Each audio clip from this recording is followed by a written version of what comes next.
Hello guys, நான் தான் என்னோட இருக்க சேனலுக்கு புதுசாக சப்ஸ்கிரைப் பண்ணிக்கோங்க. நம்ம என்ன வீடியோ பார்க்க போகிறோம்னு பார்த்தீங்கன்னா, பைக் இஎம்ஐ பற்றி தான் வீடியோ பார்க்க போகிறோம். ஆல்ரெடி நிறைய பேர் கமெண்ட் பண்ணியிருந்தீங்க, ப்ரோ நீங்கள் வந்து இஎம்ஐ வீடியோ போடுங்க அப்படின்னு சொல்லிட்டு. நம்ம வந்து 2 பார்ட்டாக பார்க்க போகிறோம். ஒன்று பார்த்தீங்கன்னா, ஃபஸ்ட்டு பைக் இஎம்ஐ எப்படி, என்ஓசினா என்ன, அதே மாதிரி நீங்கள் கரெக்டான பைக் சாய்ஸ் பண்ணுறது எப்படி, பைக்கு ஃபுல்லாக ஆன் ரோட் ப்ரைஸ். நான் இப்போ வந்து பார்த்தீங்கன்னா கேடிஎம் பைக் வச்சுருக்கேன், பார்த்தீங்களா எனக்கு 3 அதனால நானும் இஎம்ஐல தான் எடுத்தேன். அப்போ செகண்ட் பார்ட் எப்படி இருக்க போகுதுன்னா, என்னெல்லாம் இஎம்ஐ போட்டாங்கள என்னெல்லாம் ப்ராப்ளம் நான் ஃபேஸ் பண்ணேன், நான் என்னெல்லாம் தப்பு பண்ணேன், என்ன எந்த விஷயத்தில் எனக்கு ஹெல்ப் பண்ணிச்சு, எந்த விஷயத்தில் மாட்டிக்கிட்டேன், பார்ட் 2ல இருக்க போகுது.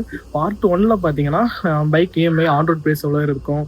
நான் இப்போ கேடிஎம்ல பைக்கில் வச்சுருக்கனால நான் வந்து கேடிஎம் பைக்ஸ் உள்ள எல்லா பைக்கும் ஆன் ரோட் ப்ரைஸ்லாம் சொல்லுவேன். சொல்லிவிட்டு டவுன் பேமெண்ட் எவ்வளோ கொடுக்கலாம், அது மாதிரி சிபில் ஸ்கோர் எவ்வளோ இருக்கணும், அது மாதிரி உங்கள் நேமில் எந்த ஏஜில் இருந்து அந்த நீங்கள் இஎம்ஐ போடலாம், உங்கள் நேமில் பைக் எத்தனை ஏஜில் இருந்தால் வாங்கலாம், எல்லாமே பற்றி நம்ம பார்க்க போகிறோம். ஃபஸ்ட் டைம் நம்ம ஃபேஸ் வச்சு பேசுகிறேன், நல்லா இருக்கான்னு தெரியும். என்ன பண்ணுறது, இதுக்கு ஃபேஸ் வச்சு போட்டால் தான் உங்களுக்கு புரியும், அதற்கு வேண்டிதான். ஓகே நிறைய டாபிக்ஸ் வச்சு பார்க்கலாம். சரி, ஒரு 5-6 டாபிக்ஸ் வச்சு பார்த்துடலாம். ஓகே கைஸ், ஓகே வீடியோ பிடிச்சிருந்தா சொல்லுங்கள், லைக் பண்ணுங்கள், கமெண்ட் பண்ணுங்கள். அதே மாதிரி இதே மாதிரி வீடியோ மேக் பண்ணோம்னா சொல்லுங்கள். கண்டிப்பாக நம்ம வந்து சூப்பராக நீங்கள் சொல்கிற மாதிரி கமெண்டில் நீங்கள் சொல்கிற மாதிரி தான் மேக் பண்ணிகிட்ருக்கோம். கண்டிப்பாக ரெடி பண்ணி போடலாம். ஓகே, சும்மா ஏதோ ஒரு பணக்காரனா வாழ்ந்துட்டு செத்தவனோட வாழ்க்கை இருக்குங்க, ஒரு வாழ்க்கை வரலாறா வாழ்ந்து.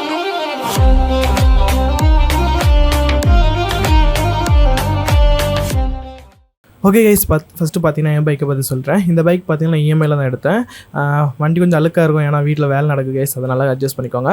ஓகே, இந்த பைக் பார்த்தீங்கன்னா நான் வந்து 2 வருஷத்து இஎம்ஐ போட்டு எடுத்தேன். இதுக்கு ஆன் ரோட் ப்ரைஸ் பார்த்தீங்கன்னா 3,52,000 நான் எடுக்கும்போது, 2 வருஷத்து இஎம்ஐ போடும்போது லாஸ்ட் நான் கெட்டி முடிக்கும்போது எவ்வளோ வந்துச்சுன்னா 4,28,000 சம்திங்கிட்ட வந்துச்சு. மாதம் எவ்வளோ கட்டணும்னு கேட்டிங்கன்னா 12,500 கட்டினேன். ஓகேவா, இதான் எனக்கு நான் எடுத்த பைக்கோட கண்டிஷன்ஸ். கொஞ்சம் இதாக தான் இருக்குது. ஓகே, பைக் வாங்கினேன். ஓகே, இந்த பைக் பார்த்தீங்கன்னா எனக்கு ஓகே இருந்துச்சு. நான் வந்து ஏன்னா ஒர்க் பண்ணிகிட்ருக்கேன், என்னால் இஎம்ஐ பே பண்ண முடிஞ்சிச்சு. அதனால தான் தைரியமான பைக் எடுத்தேன்.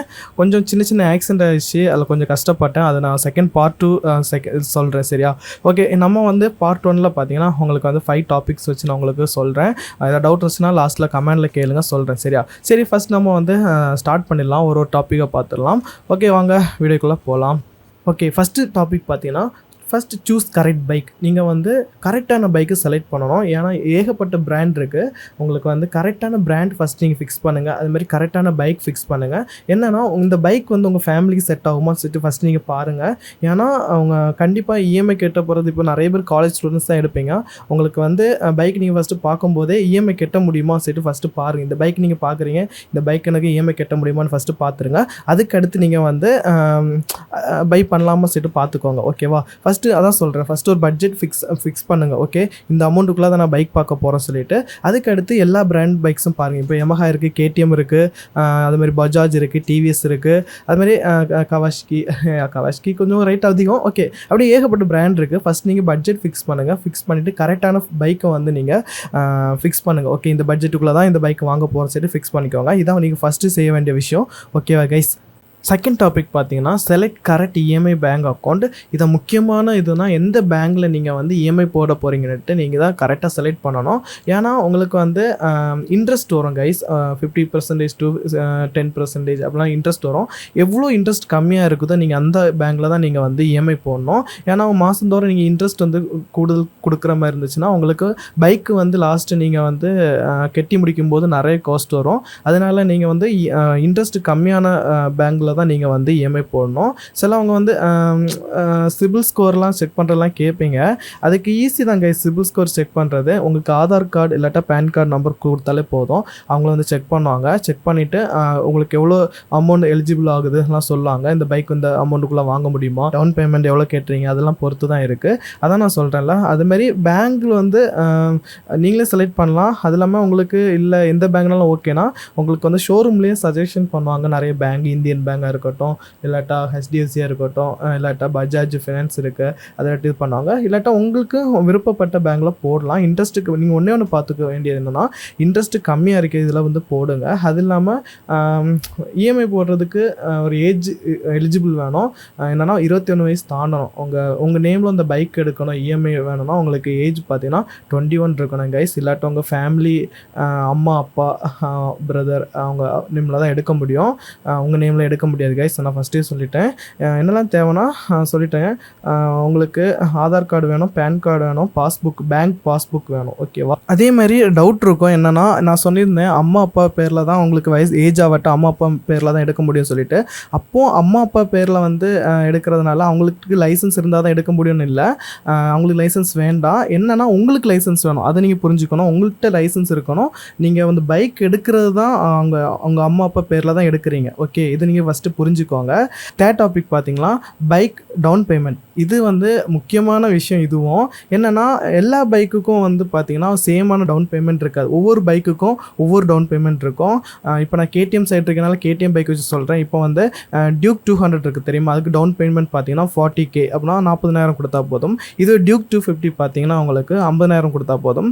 அதேமாதிரி டியூக் 390 பார்த்தீங்கன்னா 70 to 80 கொஞ்சம் கொடுத்தா போதும். அதேமாரி யமஹா பைக்ஸ் பார்த்தீங்கன்னா அதுக்கும் உங்களுக்கு டவுன் பேமெண்ட் பார்த்தீங்கன்னா 50,000. அது என்னென்னா ஒவ்வொரு ஷோரூம் வந்து ஆஃபர் போடுவாங்க.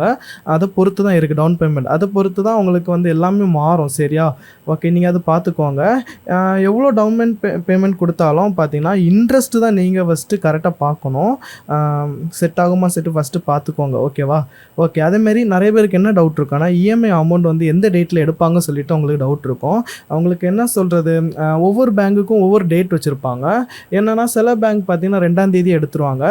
ஹெச்டிஎஃப்சி, நான் வந்து ஹெச்டிஎஃப்சிலாம் போட்டிருந்தேன். அவங்க பார்த்தீங்கன்னா 5ஆம் தேதி எடுப்பாங்க. ஆனால் என்ன ஃபஸ்ட்டில் சொல்லுவாங்கன்னா, இப்போ உங்களுக்கு வந்து 12,000 வந்து உங்களுக்கு இஎம்ஐ அமௌண்ட்னா அவங்க என்ன சொல்லுவாங்கன்னா மினிமம் ஒரு 13 இல்லை 14,000 இருக்கணும். என்னென்னா நீங்கள் இஎம்ஐ விட்டு அதுக்கு மேலே ஒரு 2,000 அது அதிகமாக இருக்கணும், அது குறையாமல் இருக்கணும். ஓகேவா? அது பார்த்துக்கோங்க.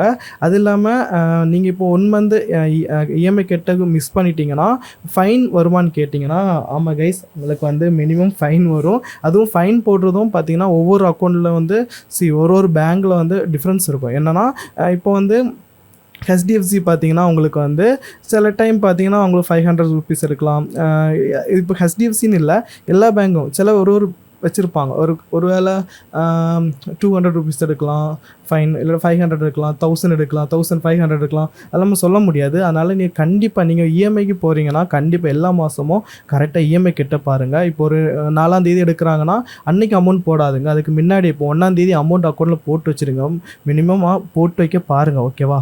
ஓகே, இப்போ இந்த மாதம் நீங்கள் வந்து ஃபைன் அமௌண்ட் இப்போ கட்டலன்னு வைங்க. இந்த மாதம் நீங்கள் இஎம்ஐ கட்டலன்னா அடுத்த மாதம் பார்த்தீங்கன்னா ஃபைன் அமௌண்ட்டு சேர்த்து இந்த மாதம் இஎம்ஐ சேர்த்து அடுத்த மாதம் ஒரேடி எடுப்பாங்க. அதனால் நீங்கள் வந்து ஒரு மாதமும் மிஸ் பண்ணாமல் கண்டிப்பாக இஎம்ஐ கட்ட பாருங்கள். அதேமாதிரி நிறைய பேர் டவுட் என்ன கேட்பீங்கன்னா, ப்ரோ 6 மாதம் அந்த க்ளோசிங் அமௌண்ட் இருக்கும். இப்போ நீங்கள் ஒரு பைக்கு நீங்கள் வாங்கிட்டீங்க அவசரப்பட்டு, நான் அடுத்த 2 மாதம் நீங்கள் இஎம்ஐ கட்டிட்டீங்க, அதுக்கடுத்து சரி நான் எல்லாமே க்ளோஸ் பண்ணுறேன்னு கேட்டால் கண்டிப்பாக மாட்டாங்க.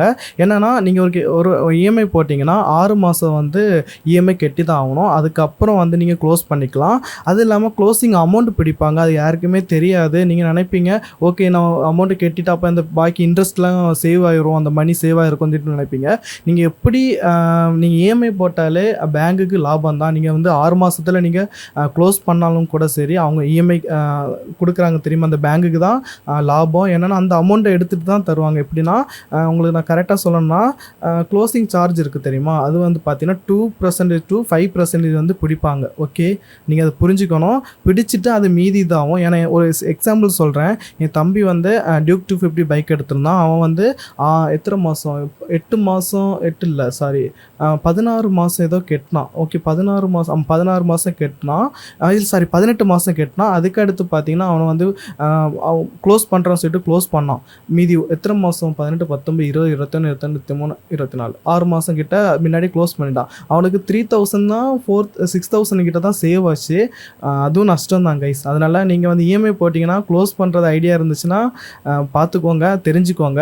ஏதாவது டவுட் இருந்துச்சுன்னா கமெண்டில் கேளுங்க, இல்லாட்டா எனக்கு இன்ஸ்டா ஐடி டிஸ்கிரிப்ஷனில் கொடுக்குறேன். எனக்கு வந்து அங்கே வந்து சேட் பண்ணாலும் போதும். ஓகே, அடுத்த டாபிக் பார்க்கலாமா? 4th டாபிக் பார்த்தீங்கன்னா இனிஷியல் பேமெண்ட். இது ஆல்ரெடி நான் சொல்லியிருப்பேன் டவுன் பேமெண்ட் பற்றி. ஒரு பைக்குக்கு எவ்வளோ அமௌண்ட் கட்டணும் சொல்லியிருப்பேன். என்ன கேட்டால் ஒரு இனிஷியல் அமௌண்ட் ஃபஸ்ட் நீங்கள் ஒரு பேமெண்ட் பண்ணுறீங்கன்னா 1 lakh கொடுங்க கைஸ். 1 lakh கொடுங்க, கரெக்டாக இருக்கும். ஏன்னா உங்களுக்கு டாக்குமெண்ட் சார்ஜஸ்ன்னு சொல்லிட்டு உங்களுக்கு ஒரு 3,000 to 1,500 கிட்ட ஆகும். டாக்குமெண்ட் சார்ஜஸ், ஸ்டாம்ப் அதெல்லாம் எடுத்துருவாங்க. அது மிச்சம் தள்ளி தான் உங்களுக்கு வந்து ஃபஸ்ட் நீங்கள் டவுன் பேமெண்ட்டில் போய் ஆட் ஆகும். ஓகே, அது இனிஷியலாக நான் சொல்கிறதுக்கு என்னென்னா 1 lakh கண்டிப்பாக கொடுங்க கைஸ். இப்போ எந்த பைக்காக இருக்கட்டும், டியூக் 200 இருக்கட்டும், 250 இருக்கட்டும், 390 இருக்கட்டும், எந்த பைக் எடுத்தாலும் 1 lakh டவுன் பேமெண்ட்டாக கொடுத்துருங்க. இப்போ இந்த கேடிஎம்ல Yamaha, பஜாஜ் எந்த பைக்காக இருந்தாலும் இப்படி தான் நீங்கள் 1 lakh கொடுத்துருங்க கைஸ். அதேமாதிரி இஎம்ஐ வந்து எத்தனை வருஷம் போடலாம்னு சொல்லிட்டு கேட்பீங்க. 4 வருஷம் மினிமம் போடலாம் கைஸ் இஎம்ஐ.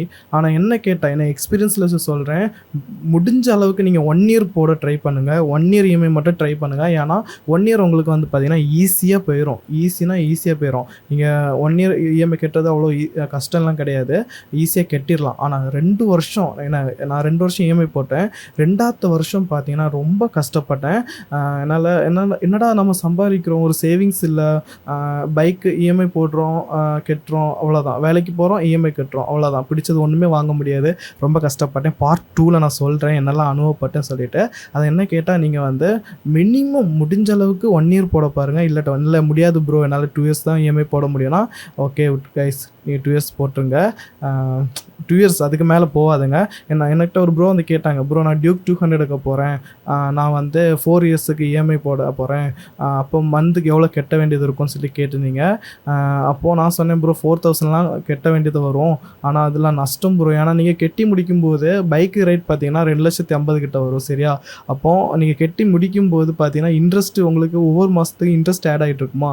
கட்டி முடிக்கும்போதே 3,50,000 மேலே போயிடும். 1 லட்ச ரூபாயெல்லாம் நீங்கள் எக்ஸ்ட்ரா கட்ட வேண்டியது இருக்கும். அதை நீங்கள் எவ்வளோ கம்மியாக இஎம்ஐ இயர்ஸ் நீங்கள் ஒரு 12 மாதம் 24 மாதம் அந்த மாதத்தை பொறுத்து உங்களுக்கு அமௌண்ட்டு கம்மியாகிட்டே இருக்கும். அதை நீங்கள் பார்த்துக்கோங்க. அதுக்கு அடுத்த டாபிக் பார்த்தீங்கன்னா அவங்களுக்கு வந்து ஓகே 5th டாபிக் பார்த்தீங்கன்னா KTM bikes on road price பார்த்துடலாம். ஓகே கைஸ், ஃபஸ்ட்டு பார்த்தீங்கன்னா அவங்கள வந்து கேடிஎம் டியூக் 200 பார்த்தீங்கன்னா 2,56,000 வருது. அதேமாதிரி கேடிஎம் டியூக் 250 பார்த்தீங்கன்னா 2,87,000 வருது. அதேமாதிரி கேடிஎம் டியூக் 390 பார்த்தீங்கன்னா 3,55,000 வருது. இது பார்த்தீங்கன்னா உங்களுக்கு வந்து இப்போ உள்ள கரண்ட் ப்ரைஸ் இதில் வந்து ஸ்லைட்லி சேஞ்ச் ஆக வாய்ப்பு இருக்குது. ஏன் அப்படின்னா ஆஃபர் போடுவாங்க நிறைய ஷோரூமில். அப்போது உங்களுக்கு 4,000 to 5,000 கிட்ட வந்து சேஞ்ச் ஆகும் இந்த ப்ரைஸ், சரியா? சில டைம் குறையும், சில டைம் கூடும், சில டைம் 1,000 rupees கூடலாம் இருக்கும், கொஞ்சம் சேஞ்சஸ் இருக்கும், அவ்வளோதான். இன்னும் நிறைய பைக்ஸ் உண்டு, ஆனால் நிறைய பேர் இந்த 3 பைக்ஸ் தான் கேட்பீங்க, அதனால் இந்த 3 பைக்ஸுக்கும் சொல்லியிருக்கேன். ஓகே, நம்ம இனி அடுத்த டாபிக் பார்க்கலாம். ப்ரூஃப் என்ன பைக் எடுக்க என்னெல்லாம் ப்ரூஃப் வேணும்னு சொல்லிட்டு பார்த்துடலாம். பைக் எடுக்க பேங்குக்கு இஎம்ஐ போடுறதுக்கும் சேம் தான். ஓகே, என்னென்னா ஆதார் கார்டு வேணும், பேன் கார்டு வேணும், பாஸ்புக் வேணும், லைசன்ஸ் வேணும், ஃபோட்டோ ஸ்மார்ட் கார்டு அப்படின்னா உங்களுக்கு ரேஷன் கார்டு வேணும். இவ்வளோ இருந்தால் போதும் தான். வேறு ஏதாவது டாக்குமெண்ட்ஸ் வேணும்னா ஷோரூம்லேயே சொல்லுவாங்க, இதெல்லாம் தேவை இருக்குன்னு சொல்லுவாங்க. நீங்கள் வந்து அப்போ கொடுத்தாலும் போதும். ஓகே, அதேமாதிரி பைக் புக் பண்ணக்கு எவ்வளோ ஆகும்னா ஒரு 5,000 கிட்ட கட்ட வேண்டியது இருக்கும். புக் பண்ணக்கு 5,000 ஒரு 1,000லேருந்து 5,000 கட்டலாம். ஓகே, உங்களுக்கு பைக்கு ஒரு பைக்கு வேணும்னா புக் பண்ணுறதுக்கு. ஓகே, அவ்வளோதான். இவ்வளோதான் கைஸ், இஎம்ஐ பற்றி நான் சொல்லியிருப்பேன். நிறைய பேருக்கு புரிஞ்சிருக்காது, ஏன்னா ஃபேஸை வச்சு நான் சொல்லலை. நான் ட்ரை பண்ணேன், வீடியோ நல்லா வரல, அதனால தான் நான் வீடியோ போடல. Just bike photos, images, videos எல்லாம் வச்சு நான் போட்டிருக்கேன். நீங்கள் அதை பார்த்துப்பீங்கன்னு நான் நம்புகிறேன். இன்னும் உங்களுக்கு புரியாட்டா சொல்லுங்கள். நான் வந்து பார்ட் 2ல் பார்த்தீங்கன்னா ஃபுல்லாக ஃபேஸை வச்சு சொல்கிறேன். அதுமாதிரி இந்த வீடியோ போட்ட அப்புறம் நிறைய பேர் கமெண்டில் அது டவுட்ஸ்னால் சொல்லுங்கள். ஓகே, அப்போ அதே நான் வந்து பார்ட் 2ல் வந்து கிளியர் பண்ணுறேன் முடிஞ்ச அளவுக்கு. இல்லை இன்னும் எனக்கு புரியலை சொன்னீங்கன்னா நேராக இன்ஸ்டாகிராம் வாங்க, என்கிட்ட வந்து பேசுங்க, நான் உங்களுக்கு வந்து சொல்கிறேன். ஓகே, அது மாதிரி முக்கியமான விஷயம் என்னென்னா, நீங்கள் எல்லாமே இஎம்ஐ கட்டி முடிச்சிட்டிங்க அப்படின்னா நீங்கள் ஒரு விஷயம் செய்ய வேண்டியது இருக்குது. முக்கியமான விஷயம் என்னென்னா, நீங்கள் இஎம்ஐ கட்டி முடித்தாலும் அந்த பைக் உங்கள் பேருக்கு வராது. என்னென்னா இடையில என்ன இருக்குன்னா என்ஓசின்ட்டு ஒரு விஷயம் இருக்குது. அது பார்ட் 2ல் நான் ஸ்டார்டிங்கில் சொல்லுவேன். சொல்லிட்டு தான் நான் எனக்கு விஷயங்களெல்லாம் பார்ட் 2ல் சொல்லுவேன். ஓகேவா? ஓகே, அதனால் கண்டிப்பாக சப்ஸ்கிரைப் பண்ணி வச்சுக்கோங்க, தெரிஞ்சுக்கோங்க. என்ஓசினா முக்கியமான விஷயம். நீங்கள் இஎம்ஐ கட்டி முடித்தாலும் அந்த பைக் உங்களுக்கு சொந்தம் ஆகாது. என்ஓசி அதை நீங்கள் இது பண்ண டாக்குமெண்ட் வந்து உங்கள் பேருக்கு மாற்றணும். அதெல்லாம் நாங்கள் செகண்ட் இதில் சொல்கிறேன். ஓகே, பார்ட் செகண்டில் சொல்கிறேன். ஓகே கைஸ், இந்த வீடியோ உங்களுக்கு பிடிச்சிடும் நம்புகிறேன். கொஞ்சம் வீடியோ லென்த்தாக தான் போவோம். ஓகேவா? ஓகே கைஸ், பார்ப்போம். பார்ட் 2ல் நம்ம சந்திக்கலாம். நன்றி, வணக்கம், பை.